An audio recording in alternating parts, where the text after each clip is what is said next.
Question number 19 है, Subba Rao started work in 1995 at an annual salary. Annual की spelling थोड़ा गड़बड़ है, ए मिस हो गया यहाँ पे।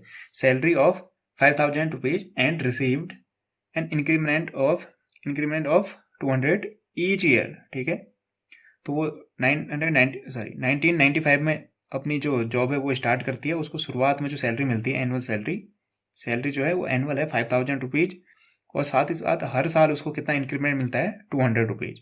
यानी शुरुआत में उसको 5,000 रुपये मिले होंगे, अगले साल उसको कितना मिला होगा, 5,200, अगले साल उसको 5,400, हर साल 200 का क्या मिलेगा, इंक्रीमेंट मिलेगा। जैसे इस साल अगर उसको 200 मिले हैं, अगले साल उसको और 200 मिलेंगे, 200 बढ़ते रहेंगे। 5,000 मिला शुरुआत में, फिर अगले साल सैलरी कितनी होगी, 5,200। अभी ऑलरेडी होगी उसकी एक साल की सैलरी 5,200, अगले साल तीसरे साल होगा 5,200, तो पहले से था, उसमें 200 और ऐड हो जाएगा 400, ऐसे ही सीरीज आगे को चलेगी। तो क्या कहा गया है, in which year did his income reach 7,000, कौन से साल में उसकी इनकम कितनी बन जाएगी, 7,000 बन जाएगी। तो क्वेश्चन बड़ा सिंपल है, अगर आप समझ पाए। समझना क्या है, समझना यह है कि शुरुआत में कितनी मिल रही है उसको सैलरी, 5,000, अगले साल कितनी मिल रही है, 5,000 में 200 और ऐड कर दो, यानी 5,200।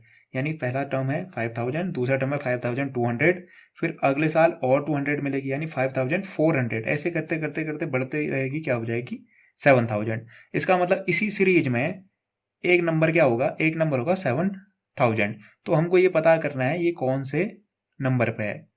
तो अगर वो मान लो कौन से नंबर पे होता, 10वें नंबर पे होता, तो शुरुआत कब किया उसने, शुरुआत उसने की है 995 में, तो 10वें साल में उसका अगर इतना हो जा रहा, तो यानी मुझे ये पता करना है कि ये जो सीरीज बन रही है, ये जो एपी बनी, उसमें 7,000 कौन से नंबर पे है। तो हम कह लूंगा ये सपोज ये nth नंबर पे है, तो n फाइंड करूंगा। तो वो सीरीज क्या बन रही है, जो एपी बन रही है, उसको फॉर्म कर देते हैं अकॉर्डिंग, सीधे सीधे लिख रहे हैं, ज़्यादा लंबी थ्योरी लिखने की जरूरत नहीं है। According to the question we can form an AP। Question के हिसाब से हम एक AP फॉर्म कर सकते हैं। क्या, शुरुआत की सैलरी 5,000, फिर अगले साल 5,200, अगले साल 5,400, ऐसे ये सीरीज क्या करेगी, आगे को चलती रहेगी। और इसी में एक जगह पे जो टर्म होगा वो क्या होगा, 7,000। एक टर्म होगा 7,000, फिर आगे को और चलते रहेगा। तो मुझे क्या करना है, मुझसे ये पूछा गया कि कौन से साल में, किस ईयर में उसकी जो सैलरी होगी वो 7,000 हो जाएगी। तो मुझे दिख रही है सीरीज, मुझे इतना पता चल रहा है सीरीज का एक टर्म कहीं ना कहीं 7,000 है। बस मुझे पता करना है कौन से नंबर का टर्म है, पहले साल का ये है, ये फर्स्ट टर्म, ये सेकेंड, ये थर्ड, ये कौन से नंबर का है, यानी एन की वैल्यू फाइंड करनी है। तो फॉर इस सीरीज के लिए जो ए की वैल्यू होगी वो क्या होगी, क्लियरली देख सकते हैं, वो होगी 5,000 शुरुआत। फिर डिफरेंस हमको दिख रहा है, डिफरेंस कितना बोला गया है, 200 का। और इसको एज्यूम कर लेते हैं, लेट आफ्टर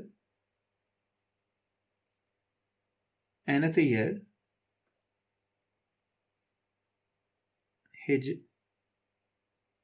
सैलरी बी 7,000। मान लेते हैं nth ईयर के बाद उसकी सैलरी कितनी हो जाएगी, 7,000।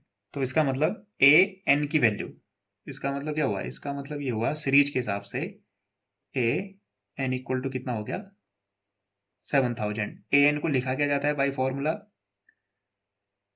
बाई एपी फॉर्मूला,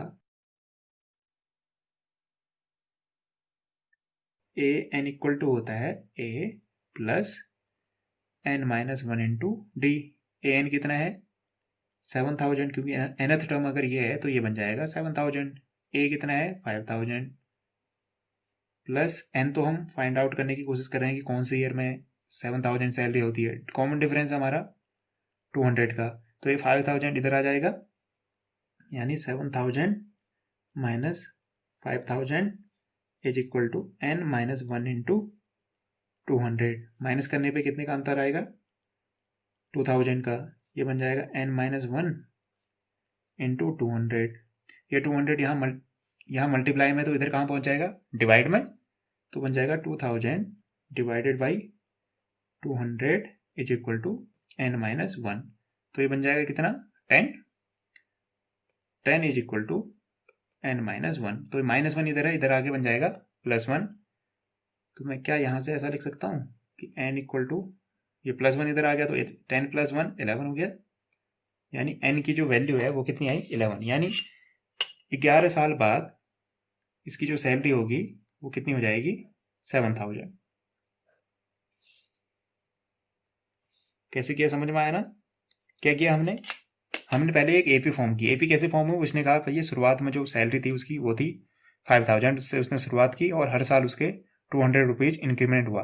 पहले साल 5000, अगले साल 5200, उसके अगले साल 5400, ऐसे सो ऑन करके एक दिन क्या होगा, एक साल 7000 हो जाएगी सैलरी। अब इस सीरीज का टर्म है ये, तो मुझे ये पता करना है ये कौन से नंबर पे है। मैंने कहा लेट अज्यूम कर लेते हैं ये क्या है, nth टर्म है, तो an इक्वल टू 7000। हमने कहा an बाई फॉर्मूले से an होता है a plus n-1 into d. A क्या है सीरीज में 5000, डी क्या है 200, वैल्यू पुट की, कैलकुलेट किया, n की वैल्यू आई 11, यानी 11th ईयर में इसकी जो सैलरी होगी वो हो जाएगी 7000। उम्मीद करता हूँ आपको ये एक्सप्लेनेशन पसंद आया होगा और समझ भी आया होगा। Thank you and have a nice day.